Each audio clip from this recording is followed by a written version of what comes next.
Tout d'abord, je te remercie d'avoir écouté la story de Aïcha. J'espère que son histoire t'a plu, t'a intéressé. Et maintenant, je te propose de te partager mon point de vue sur sa situation en 3 points principaux. Alors, le premier, tout d'abord, c'est pour moi le point central de cette histoire, c'est que Aïcha, elle n'a pas écouté ses valeurs. Elle a vraiment même renié ses valeurs.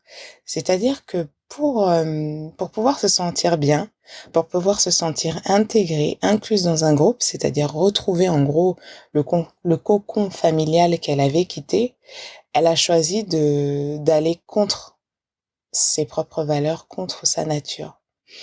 Et ça, en fait, si toi tu te retrouves dans cette situation-là actuellement, j'aimerais vraiment te dire déjà d'identifier tes valeurs.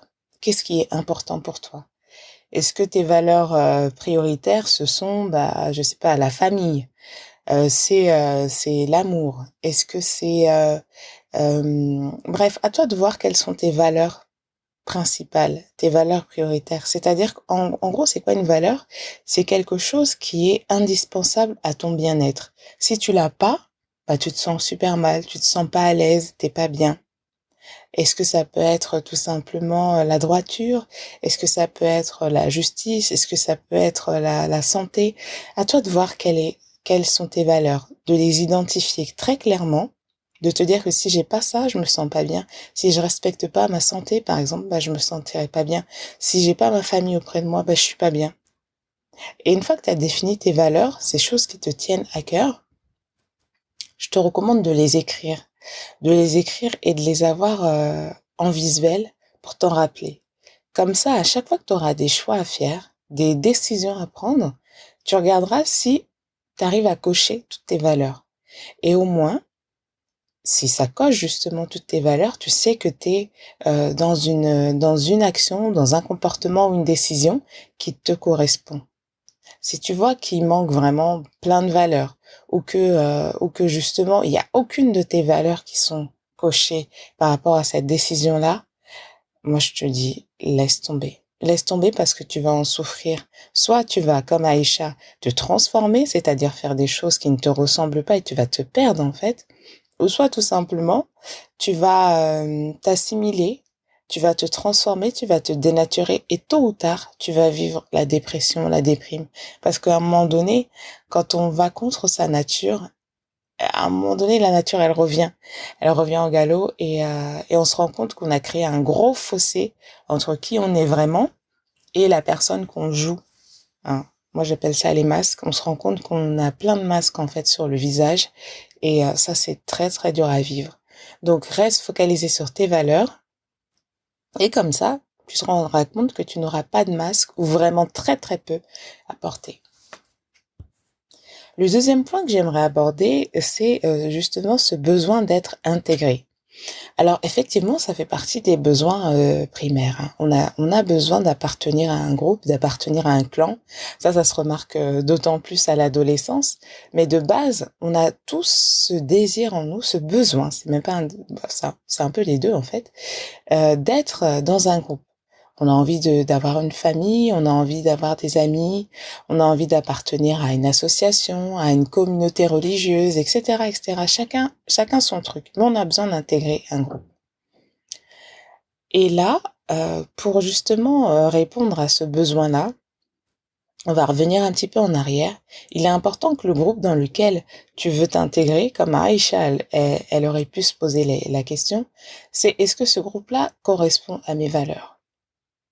Et là, c'est rapide, hein. Ça prend pas 36 000, ça prend pas 30 ans. Hein. Tu te rends compte très rapidement si le groupe que tu vas intégrer, il a tes valeurs ou pas. S'il les a pas, pourquoi est-ce que tu vas forcer?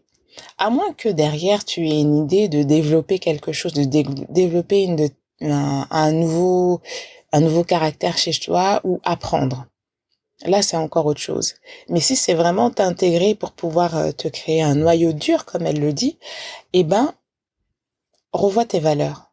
Et si tu vois que ce groupe-là, voilà, il te fait faire des choses, il va t'amener à faire des choses qui ne te ressemblent pas, laisse. Ne rentre pas là-dedans.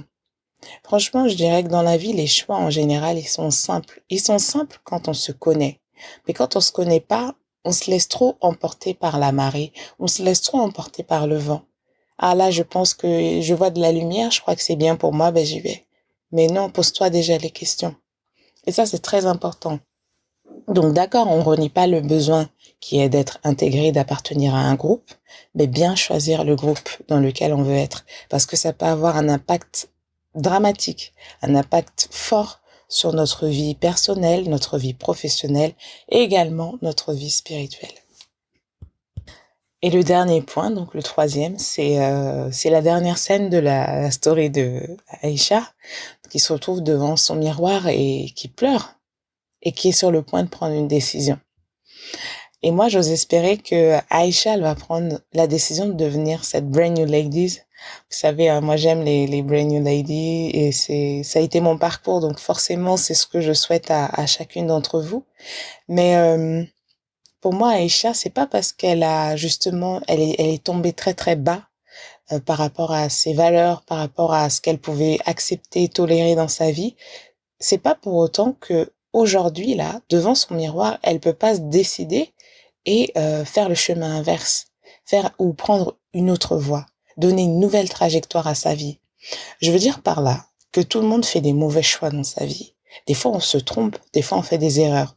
Mais c'est nous, justement, qui faisons que ça a été mauvais ou pas. Parce que quelque chose qui en soi peut être une épreuve, une difficulté, peut finalement t'apprendre tellement de choses sur toi, te faire te connaître mieux, peut te faire évoluer aussi sur ta vision du monde et des autres. Euh, Finalement, c'est pas forcément un mal en soi. Et donc, ce que je souhaite en tous les cas pour Aïcha, c'est justement de prendre cette décision-là que, ok, elle a gâché sa vie pendant plusieurs mois là, elle est tombée dans des travers, mais qu'aujourd'hui, elle peut se ressaisir. Ça ne dépend que d'elle. Et ça va dépendre de sa capacité à justement se ressaisir tout simplement. On a cette capacité en nous de rebondir quoi qu'il arrive et de tirer également des leçons de tout ce qui s'est passé. Voilà. Et à partir de là, elle va pouvoir, selon moi, euh, prendre une trajectoire qui lui correspond davantage. Alors ça va être tout simplement de déjà couper, couper ou mettre de la distance avec ses collègues qui sont pour moi clairement toxiques. Quelqu'un qui t'amène en boîte de nuit pour te défoncer, te déchirer, quelqu'un qui finalement ne, pour moi, elle ne veut pas ton bien. Elle ne veut pas ton bien. Même si pour elle, c'est fun, c'est cool. Au fond, du fond, du fond, du fond, qu'est-ce que ça fait? Ça te détruit. Donc pour moi, il faut prendre de la distance avec ces personnes-là premièrement, et ensuite se recentrer sur ce qui est important pour soi. Donc son boulot, elle en rêvait. Donc se réinvestir dans sa carrière professionnelle. Et également, elle avait ce lien fort avec sa famille, et ben le renouer. Et les parents, ils sont ce qu'ils sont, hein, mais ils ont comme on dit, un amour inconditionnel pour nous. Et donc, si elle fait le pas vers ses parents, j'ose vraiment croire que ça va repartir comme avant. Voilà mon point de vue sur la story de Aïcha. Je vous invite à la liker, à la partager et à la commenter. Et je vous dis à très bientôt pour de nouvelles aventures. C'était Mo.